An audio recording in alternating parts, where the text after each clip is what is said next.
Hello viewers, welcome back to my channel. ఈరోజు మనము వెలక్కాయతో ఒక పచ్చడి చేద్దాం. వెలక్కాయ తెలుసా చాలామందికి, ఊడాపిల్ అంటారండి. చూడండి ఎలా ఉంది. దాన్ని మనం అలాగే కాల్చలేం కాబట్టి కొంచెం పగలకూడదు. అలా అయితేనే కాల్చినప్పుడు మనకే ప్రాబ్లం ఉండదు. అలా కాకపోతే దాని మీద పెట్టినప్పుడు చిట్లి మన మీద పడే ఛాన్స్ ఉంది. అలా నేను దాంతో రాయి తీసుకొని పగలగొట్టేశాను. పగలగొట్టిన తర్వాత మనం పుల్కాలు కాల్చుకునే ఇనప స్టాండ్ మీద పెట్టేసి కాల్చుదాం. కొంచెం అటు ఇటుగా తిప్పుకుంటూ కాల్చుకోవాలండి, లేకపోతే ఒకవైపు కాల్చుకోవాల్సి వస్తుంది, ఒక వైపు ఉడకదు. మనకు కనుక పొయ్యి ఉంటే ఆ నిప్పులలో వేసి కాల్చుకోవచ్చండి, అది ఇంకా చాలా బాగుంటుంది. బట్ ఆ ఛాన్స్ మన దగ్గర లేదు కాబట్టి మనకి ఇది ఒకటే ఛాన్స్. దాన్ని కొంచెం చల్లారాక అలా ఓపెన్ చేసేసి దాని లోపల గుజ్జంతా నీట్గా తీసేయాలి. ఈ వెలక్కాయ వల్ల చాలా ప్రయోజనాలు ఉన్నాయండి. దీంట్లో చాలా సి విటమిన్ ఉంటుంది. మనకి కడుపు కూడా చాలా మంచిది, జీర్ణశక్తి పనికొస్తుంది. పచ్చిమిరపకాయలు, కొంచెం బెల్లము, జీలకర్ర, ఉప్పు తీసుకుందాం. మనం మిక్సీలో వేసుకోవచ్చండి.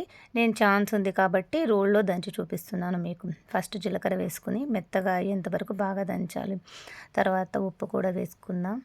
ఉప్పు కూడా బాగా మెదగాలి. 2 మెదిగిన తర్వాతనే మిగతాయి వేసుకుందాం. ఇది మనకు కడుపులో ఏదన్నా చెడ్డ బ్యాక్టీరియా ఉన్నా చంపేస్తుందండి. పచ్చిమిరపకాయలు, బెల్లం అన్నీ వేసి మెత్తగా నూరేసుకుందాం. పోషక విలువలు చాలా ఎక్కువగా ఉంటాయండి. చర్మానికి కూడా చాలా మంచిది. దీని రసాన్ని కూడా తాగొచ్చండోయ్, మీకు కుదిరితే, అంటే అది నచ్చితే. నచ్చని వాళ్ళకి మనం ఏమీ చేయలేమండి. తర్వాత మనం తీసి పెట్టుకున్నాం కదా వెలుగుపండుని, ఆ పండు కూడా కొంచెం కొంచెంగా వేసుకుని దంచుకుందామండి. అప్పుడైతేనే నీట్గా మెదిగిద్ది. మిక్సీలో అయినా సరే మీరు పల్స్లో పెట్టండి, లేదా మరీ మెత్తగా అయిపోయిందనుకోండి దాని టేస్టే ఉండదు.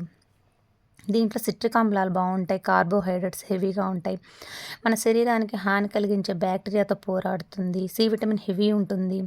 విటమిన్స్ కూడా చాలా ఉంటాయి. చాలా హెల్త్‌కి బెనిఫిట్ అండి ఇది మాత్రం. అలా మొత్తంగా దంచేసిన తర్వాత ఒక గిన్నెలోకి తీసేసుకుందామండి. మనం ఇలా కూడా ఒట్టిగా తినేసేయొచ్చండి దీన్నైతే. చాలా టేస్ట్‌గా ఉండిద్ది. హెల్త్‌కి కూడా చాలా మంచిది. లేదన్నా మనం అన్నంలో అయినా కలుపుకొని తినొచ్చు. ఇది ఇప్పుడిప్పుడే పండింది కదండీ! మొన్న వినాయక చవితికే కదా వచ్చింది. కానీ కొంచెం ఒక 2, 3 మంత్స్ అయ్యిందనుకోండి చాలా బాగా తయారవుతుంది. అలా మొత్తం పోపు గింజలేసేసి మనం కలిపేసుకుందాం. మీరు ఉట్టిగా అయినా తినొచ్చు, టైం పాస్ లాగా కూడా బాగుండిద్దండి. ఇంకొంచెం మెత్తగా అయిపోతే కొంచెం గుజ్జు గుజ్జుగా వస్తుంది. ఇప్పుడు అంత మెత్తగా అవ్వలేదు కదండి, చాలా పచ్చిగా ఉంది కాయ. సో అందుకని అలా ఉంది. చూడండి ఎంత బాగుందో, హెల్త్ బెనిఫిట్స్ ఉన్న పచ్చడి. Thank you.